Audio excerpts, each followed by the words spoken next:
हरिओम। सादर जय जिनेन्द्र। जय पंच परमेष्टि भगवान। बंधुओं, अपने अंतर प्रेरणा से कल की ज्ञान सागर का ज्ञान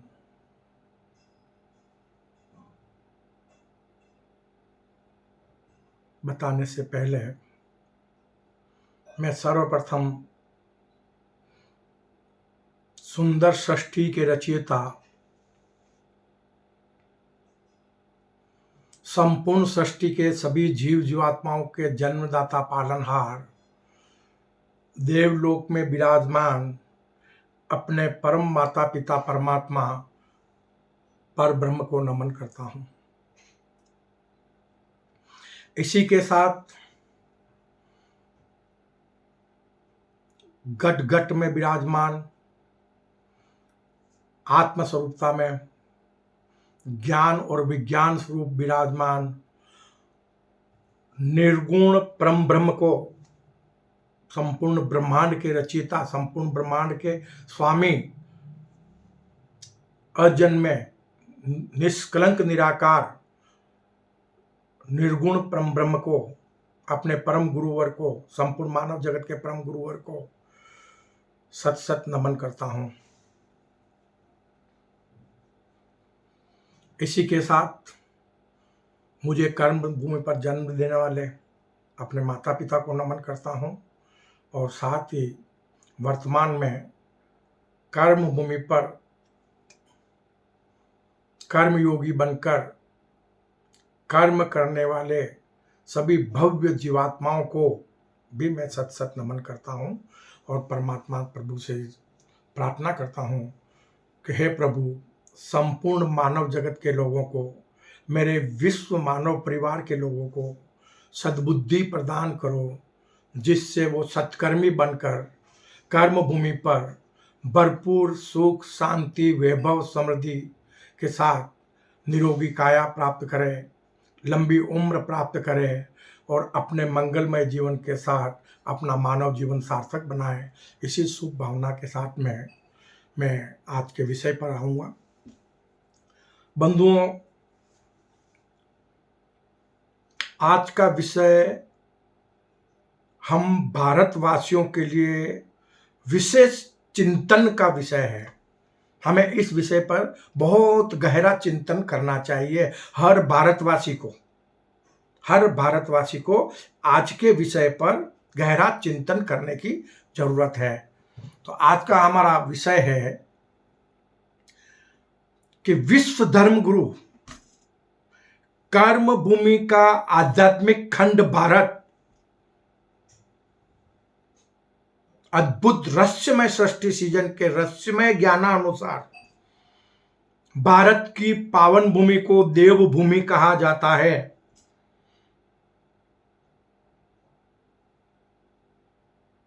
इसी पावन भूमि से सृष्टि का सृजन होकर सृष्टि का विस्तार होता है। यही भारत की पावन भूमि कर्म भूमि का आध्यात्मिक खंड है, जो युगों युगों से संपूर्ण मानव जगत के लोगों को कर्म करने का ज्ञान देता आया है। युगों युगों से, जब से सृष्टि का सृजन हुआ है, कर्म भूमि को बनकर अरबों वर्ष बीत गए और अनादि काल से, समझना बात को, अनादि काल से सनातन धर्म ही विश्व धर्म रहा है, जन जन का धर्म रहा है।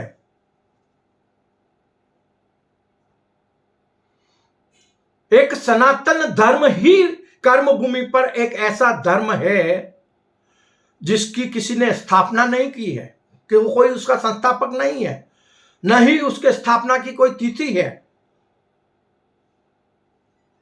यह प्रकृति का दिया हुआ धर्म है, यह देवी देवताओं का दिया हुआ धर्म है, जो हमारे वेदों पर आधारित है।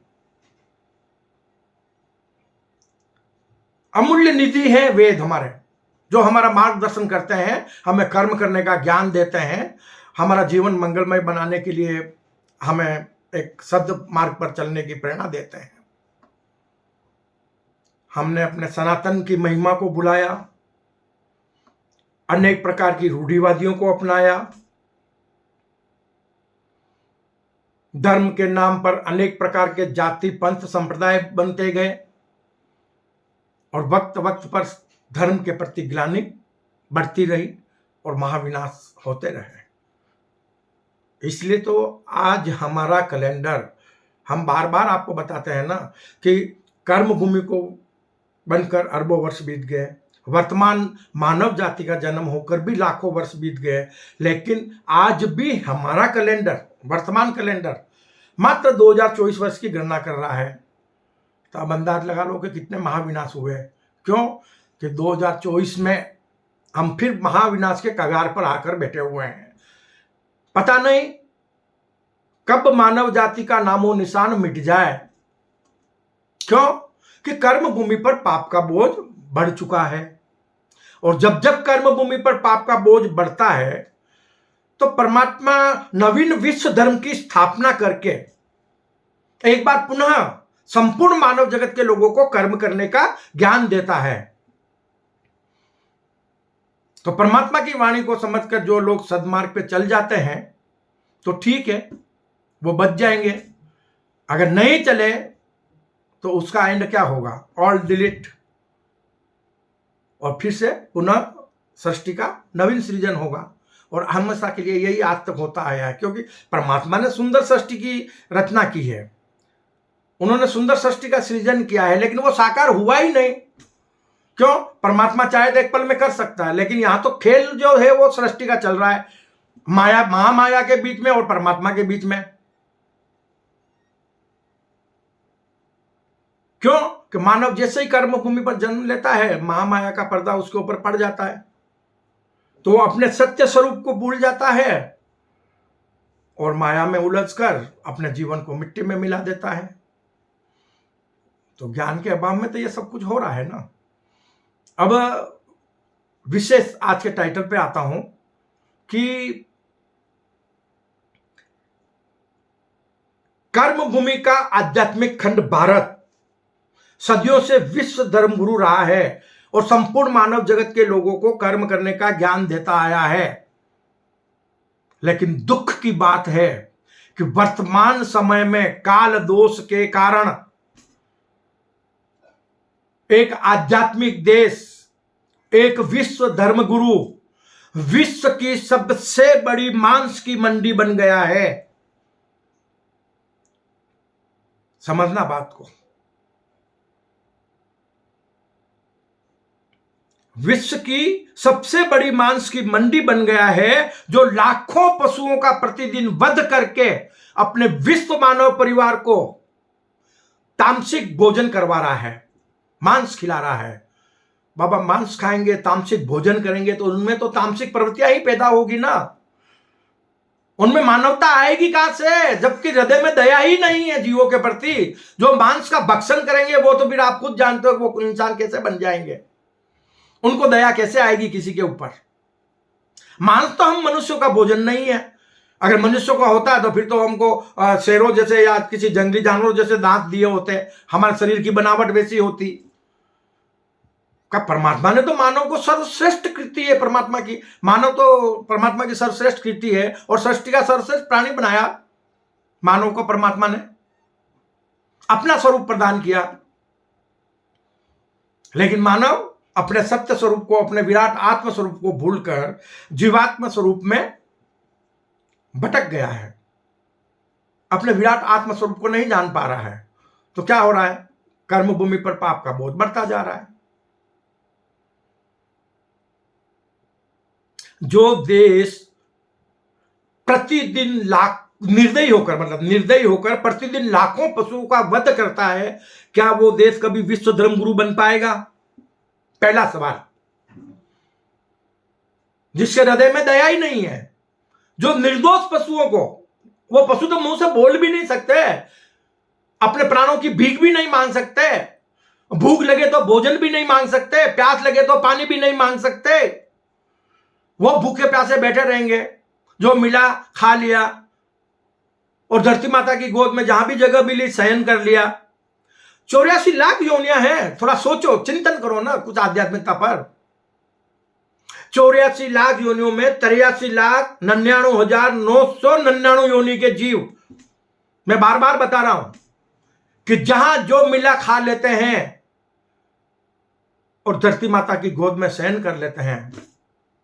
उनके लिए कोई डनलप के गधे, बंगले, महल या सुख सुविधाएं नहीं बनी हुई है किसी भी जीव के लिए। सोचो जरा, भगवान ने मनुष्य को क्या नहीं दिया है। आपको जुबान दी है। एक मानव ही ऐसा प्राणी है जो अपने मन के विचारों को जुबान से बोल के व्यक्त कर सकता है। एक मानव में वो चेतना विद्यमान है जो संपूर्ण ब्रह्मांड का स्वामी बन सकता है। धरती जैसी अनेक दुनिया अंतरिक्ष में बसा सकता है। अनेक ग्रहों पर अपनी दुनिया बसाकर रह सकता है। एक दुनिया से दूसरी दुनिया का भ्रमण मानव कर सकता है। बाबा पहले कर्म भूमि के ऊपर ये देश विदेश की रेखाएं तो मिटा लो। परमात्मा ने एक छोटा सा धरती का टुकड़ा दिया है। हमारी कर्म भूमि जो है उसके ऊपर तो 3 हिस्सा पानी है, 1/4 हिस्सा हमको जमीन दिए रहने के लिए। उसके भी हमने टुकड़े टुकड़े टुकड़े टुकड़े टुकड़े टुकड़े कर दिए, और उसके लिए हम अपने आप में लड़कर और मर मिटने के लिए तैयार हैं।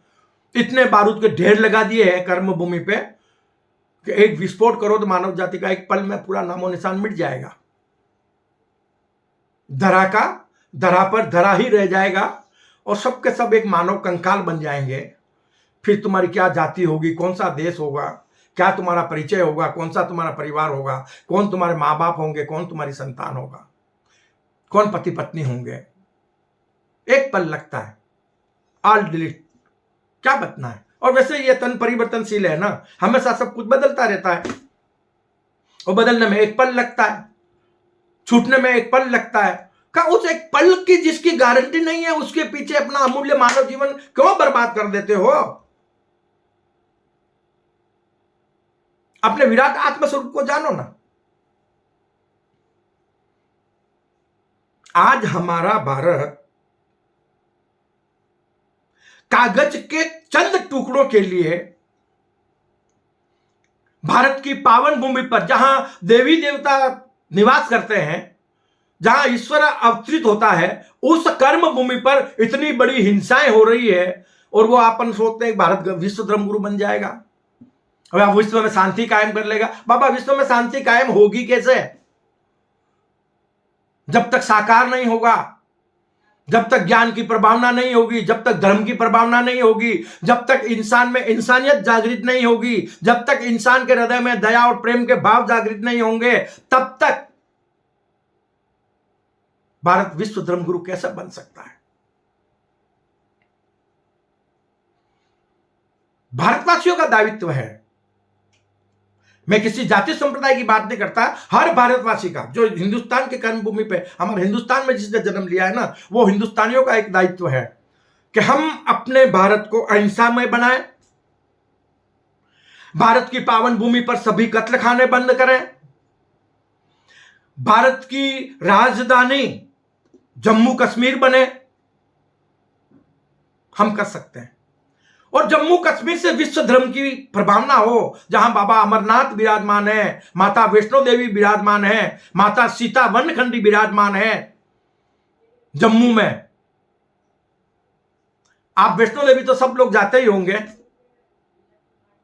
दर्शन के लिए। वैष्णो देवी से और माता सीता का जो पावन स्थान है, माता वनखंडी बोला गया है माता सीता को, क्योंकि वो हमेशा वन में रही है ना।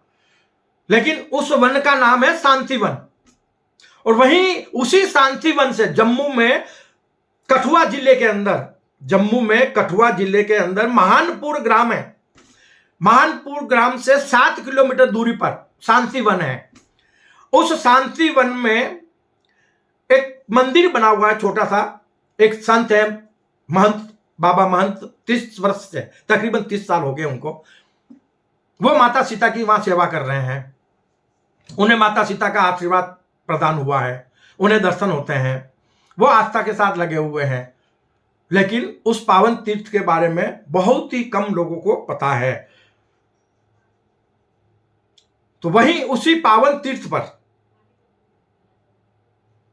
अहिंसा परमो धर्म मानव सेवा संस्थान का संपूर्ण मानव जगत के लोगों के लिए एक अहिंसा गुरुकुल का सृजन होने जा रहा है, निर्माण होने जा रहा है, जिसका शिलान्यास हो चुका है। आने वाले समय में संपूर्ण मानव जगत के लोगों को उसी गुरुकुल से, माता सीता के दरबार से, कल्कि ज्ञान सागर के माध्यम से ईश्वरीय ज्ञान दिया जाएगा, कर्म करने का ज्ञान दिया जाएगा। मानव को, जन जन को, मानव मात्र को परमात्मा स्वरूप बना दिया जाएगा। 21वीं सदी से पहले कर्म भूमि पर एक धर्म होगा। धर्म के नाम पर जाति संप्रदायवाद जड़ से मिट जाएंगे। कार्य शुरू हो गया है, परमात्मा ने अपना कार्य शुरू कर दिया है। युग परिवर्तन की संधि वेला है।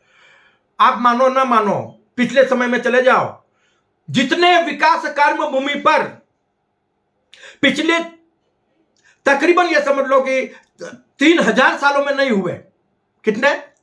जब राम और कृष्ण हुए, उसके बाद हमारा जन्म हुआ है, तो 3000 सालों में जितने विकास नहीं हुए, उससे कहीं गुना ज्यादा और बेहतरीन विकास हमने पिछले मात्र 30 वर्षों में देखे हैं। मात्र 30 वर्षों में। तो ये क्या है? युग परिवर्तन की संधि वेला। परमात्मा आपको एक से बढ़कर एक, एक से बढ़कर एक, एक से बढ़कर एक आपको विकास दे रहा है। किसके लिए दे रहा है? कर्म भूमि को स्वर्ग बनाने के लिए, कर्म भूमि पर सतयुगी दुनिया का सृजन करने के लिए। देख रहे हो ना आंखों से कि एक मोबाइल की सिम है, प्लास्टिक की सिम है ना, उसमें एक गोल्डन शिप बनी हुई है। हाँ, उस परमात्मा का चमत्कार देखो ना। उस गोल्डन शिप में पूरे विश्व के लोगों को बिठा दिया। किसमें? 1 सेंटीमीटर जगह में। अब दुनिया कहां बढ़ी है बताओ? आप जहां बैठे हो वहां से पूरी दुनिया देख सकते हो। पूरी दुनिया आपकी जेब में हो गई। सॉरी। तो हमें इन छोटी छोटी बातों को चिंतन करना होगा। इन छोटी छोटी बातों पर हम जब चिंतन करेंगे, मनन करेंगे, तो निश्चित तौर पर हम ईश्वर के सिद्धांत के करीब पहुंचेंगे कि भाई परमात्मा ने ये दुनिया बनाई क्यों है, हमारा कर्म भूमि पर जन्म क्यों हुआ, हम कौन हैं, कहां से आए हैं, हमें कहां जाना है। हम चिंतन करें इस बात पर। हर भारतवासी को नहीं, संपूर्ण मानव जगत के लोगों को इस बात पर चिंतन करना चाहिए जो मैं आपको 4 लाइनों में बता रहा हूं। हर हर हर हर मानव मात्र को, यानी वो अपने बारे में चिंतन करे कि कहां से तुम आए हो। सोचना इस बात में, ये सृष्टि क्या है, दुनिया क्या है, हमें किसने बनाया, क्यों बनाया, मानव सर्वश्रेष्ठ प्राणी क्यों है। तो इसके ऊपर चिंतन करो कि कहां से तुम आए हो, कहां तुमको जाना है जी, पता नहीं कब किस जगह मर जाना है। अरे कहां से तुम आए हो, कहां तुमको जाना है जी, पता नहीं कब किस जगह मर जाना है। अरे जिसने बनाया तुम्हें, अरे जिसने बनाया तुम्हें, उसको तो जाना नहीं, धर्म कर्म की बातों को तुमने कहां जाना है। अरे जिसने बनाया तुम्हें, उसको तो जाना नहीं, धर्म कर्म की बातों को तुमने कहां जाना है। कि इतना तो मान लेना, अरे इतना तो जान लेना, यह है प्रभु का कहना, खाली हाथ आए हो जी, खाली हाथ जाना है। यानी कर्मों का बोझ जो गठरी है ना, वो आपके साथ लगी रहती है, वो जाना नहीं कहलाता है। याद रखना, वो ट्रांसफर कहलाता है, खाली आना जाना नहीं है। खाली हाथ आए हो मतलब बता रहा हूं कि प्रथम जन्म जब मानव का कर्म भूमि पर होता है, पवित्र आत्मा का, जीवात्मा के अंदर पवित्र आत्मा होती है, वो जब अवतरित होती है उसके ऊपर कोई कर्मों का बोझ नहीं होता है। जब प्रथम जन्म हम मानव के रूप में लेते हैं तो हम खाली हाथ आ रहे हैं, यानी कर्मों का बोझ हमारे ऊपर कुछ भी नहीं है, कुछ तो ले ही नहीं जाना है वैसे भी। और फिर हम खाली हाथ जाना है तो मतलब आप विराट आत्मस्वरूप बन जाओगे। तो आत्मस्वरूप में तो फिर आपको क्या पाना है? संपूर्ण ब्रह्मांड का वैभव ही आपका है। तो खाली हाथ आए हो जी, खाली हाथ जाना है, कि इतना तो मान लेना, अरे इतना तो मान लेना, यह है प्रभु का कहना, कि खाली हाथ आए हो जी, खाली हाथ जाना है। अरे माटी के पुतले हो तुम तो, अरे माटी के पुतले हो तुम तो, माटी में मिल जाना है। तो बतलाओ जग से क्या साथ लेकर जाना है, बतलाओ जग से क्या साथ लेकर जाना है, बतलाओ जग से क्या साथ लेकर जाना है। यहां आखिरी लाइन में यह बताया गया है कि आपका जब तन परिवर्तन हो रहा है, तो आपने अभी तक जो भी हासिल किया है वो आपके कर्मों के अनुसार होता है, और उसी कर्मों के अनुसार आपको अगला जीवन पुनः मिल जाता है, यानी एक तन परिवर्तन हो जाता है। तो फिर जब तन छूटेगा तो साथ तो कुछ जाएगा नहीं ना, कर्मों का बंधन नहीं जाएगा, तो फिर आप साथ ले क्या जाओगे। जो इतनी माया में हम लोग पाप कम करके या गलत रास्ते चल के कुछ पैसा जमा करते हैं, बंगले बना लेते हैं, गाड़ी घोड़े ले लेते हैं, या सुख साधन ले लेते हैं, क्या ये सब हमारे साथ जाने वाले हैं? नहीं। अगर पाप कर्मों से हमने कुछ महल बनाए हैं, तो परमात्मा का यह सिद्धांत है कि पाप कर्मों की सजा जब मिलेगी ना, तो आपका तन परिवर्तन जब होगा, तो ये 100% मान के चलना कि किसी फुटपाथ पर कोई आपको डाल के चला जाएगा तो माता पिता का भी आपको पता नहीं रहेगा। धन दौलत की बात तो बहुत दूर की गई, एक लावारिस के रूप में पैदा कर लेगा तो फिर क्या कर लोगे? आप किसके वारिस ही नहीं होंगे, आपकी कोई धन संपदा ही नहीं होगी। एक मिनट में सब, एक सेकंड के अंदर सब मिट्टी में मिल जाएगा। और अगर सत्कर्मों से कुछ पैसा आपने कमाया है और आपके पास लाखों की संपदा है और सत्कर्मों से आपने उसको हासिल की है, सदमार्ग से उसको हासिल किया है, तो ये निश्चित तौर पर आपका जब शरीर तन परिवर्तन होगा तो देवी देवता भी आपको एक अच्छी जगह पर, यानी मानो आप 5 करोड़ के स्वामी हो कर्म भूमि पे, तो हो सकता है वो 10 करोड़ के स्वामी बना देगा आपको, ऐसे घर में जन्म दे देगा। कर्मों का सिद्धांत है, जैसी करनी वैसी बननी। गीता में इसके बारे में बहुत ही अच्छी तरह से कर्मों के बारे में बताया गया है। तो हम कर्मों से डरें, ईश्वर से डरने की जरूरत नहीं है। तामसिक कर्मों से डरो, ईश्वर कभी किसी का बुरा नहीं करेगा, वो आपका परम हितैषी है, परम हितैषी रहेगा। कर्मों का फल भी आप खुद ही अपने आप में प्राप्त करते हो। कर्मों का फलों का ऐसा ऐसा हिसाब है कि पर ब्रह्म स्वरूप में, सगुण पर ब्रह्म स्वरूप में आप उसी का स्वरूप हो। हाँ, तो कर्ता, बढ़ता और हरता मानव स्वयं है। आपसे अगर कोई पाप कर्म हो भी गए बाय द वे, तो आप पश्चाताप करके उनको क्षय कर सकते हैं। सदमार्ग पर चलकर सत्कर्म करके पापों का क्षय कर सकते हैं। सेवा के कार्य कर कर अपने पापों का पश्चाताप कर सकते हैं, उसका क्षय कर सकते हैं। तो हो सकता है आप उस पाप कर्मों से बच जाएं।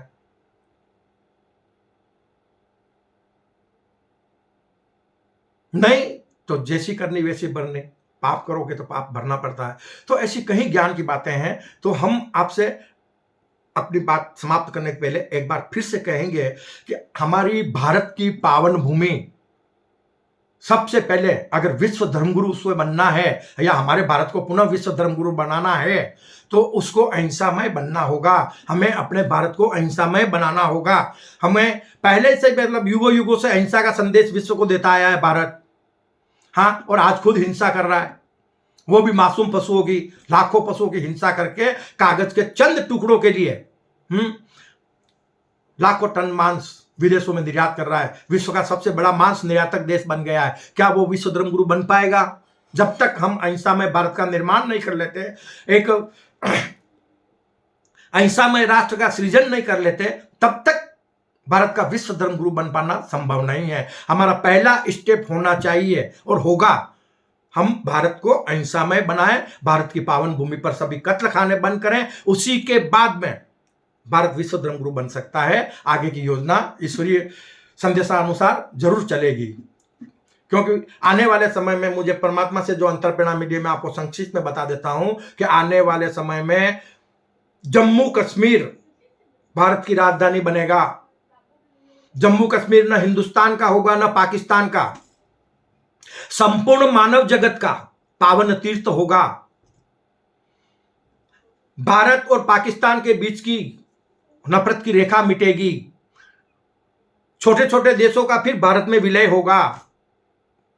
हमारे पड़ोसी देश पाकिस्तान, बांग्लादेश, जो भी भूटान हमारे भारत से जो श्रीलंका है, जो खंडित हुए हैं, वो खंडित देश पुनः भारत में विलय होंगे। अखंड भारत का सृजन होगा और अखंड भारत फिर विश्व धर्म गुरु बनेगा। और ये सारे कार्य हमें 21वीं सदी से पहले करने हैं। प्रकृति परमात्मा आपके साथ हैं, बस आप सदमार्ग पे चल जाओ। क्यों कि कर्म भूमि पर कर्मयोगी मानव होता है और मानव के कर्मों के अनुसार ही सृष्टि का सृजन होता है। परमात्मा कर्म करने का ज्ञान दे सकता है, किसी इंसान से निर्धारित कर्म नहीं करवा सकता। तो कर्म किसको करने हैं? मानव को। सत्कर्मी किसको बनना है? मानव को। अगर मानव आज की तारीख में कर्म भूमि पर सभी के सभी लोग सत्कर्मी बन जाए तो कल सतयुग की शुरुआत हो जाएगी।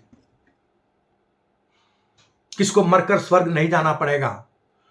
और कर्म भूमि पर सभी के सभी मानव विदेही भाव में, देह अभिमान को छोड़कर विदेही भाव में निष्काम कर्म योगी बन जाए तो किसी को मरकर मोक्ष नहीं जाना पड़ेगा। मोक्ष भी कर्म भूमि पर उतर आएगा। क्यों कि आत्मस्वरूप बनने वालों को शाश्वत सुख भी इसी कर्म भूमि पर मिल जाएगा। तो दोस्तों, कल की ज्ञान सागर में ऐसी छोटी छोटी बातों का बहुत सारा ज्ञान है। हम समय समय पर आपको छोटे छोटे वीडियो बनाकर देते रहेंगे। अब मैं समय का ध्यान रखते हुए अपनी वाणी को विश्राम देता हूं और पुनः आपसे निवेदन करूंगा कि जितना शीघ्र हो सके अपने देश को अहिंसामय बनाने का प्रयत्न करें। अपने देश को अहिंसामय बनाने के लिए अपनी भारत सरकार से, अपने प्रशासन से अनुरोध करें कि वो भारत की पावन भूमि पर सब कत्ल खाने बंद करें। हम सभी संप्रदाय के लोग आपस में जुड़ जाएं। और मैं विशेष करके हिंदू और मुस्लिम के नारे लगाने वाले अपने बंधुओं से कहना चाहता हूं कि भारत को हिंदू राष्ट्र नहीं बनाकर विश्व को सनातनी एक विश्व बनाने की बात करो। सनातन धर्म के उत्थान की बात करो। सनातन धर्म को विश्व धर्म बनाने की बात करो। सभी धर्मों को जोड़ने की बात करो तो फिर आप महामानव कहलाओगे। परमात्मा के विपरीत कभी मत चलना। हिंदू मुस्लिम अहंकारी शब्द हैं। एक तरफ मानो बोलेगा मैं हिंदू हूं, दूसरी तरफ बोलेगा मैं मुसलमान हूं। दोनों तरफ से अहंकार होगा तो अहंकार मिट्टी में मिलेगा, धरती फट जाएगी, कोई बच नहीं पाएगा। उस अहंकार को मिटा दो। अपने हृदय में प्रेम और सेवा के भाव जागृत करो। नफरतों को मिटा डालो। आपका मानव जीवन सार्थक हो जाएगा। किसी को मरकर स्वर्ग और मोक्ष नहीं जाना पड़ेगा। हमारी कर्म भूमि अविनाशी स्वर्ग बन जाएगी। हमारा प्रयत्न रहेगा। मैं एक मामूली इंसान हूं, कल की साधक हूं। आप हमारी वेबसाइट www.kalkigyanasagar.com पर हमारे संदेश पढ़ सकते हैं कल की ज्ञान सागर के। अपना मानव जीवन सार्थक बना सकते हैं। आप हमारे YouTube चैनल से जुड़ें। YouTube चैनल को आप ज़्यादा से ज़्यादा सब्सक्राइब करें। लोगों तक, ज़्यादा से ज़्यादा लोगों तक इस वीडियो को पहुंचाएं। हमारी परमात्मा की वाणी को ज़्यादा लोगों तक पहुंचाएं तो निश्चित तौर पर एक परिवर्तन आएगा। हम सब एक हो जाएंगे, विश्व में शांति कायम हो जाएगी और हमारी धरती स्वर्ग बन जाएगी। इसी शुभकामना के साथ एक बार पुनः सादर जय जिनेन्द्र। हरिओम। जय पंच परमेष्टि भगवान। जय अहिंसा। ओम विश्व शांति। सत्यमेव जयते, सत्यमेव जयते, सत्यमेव जयते।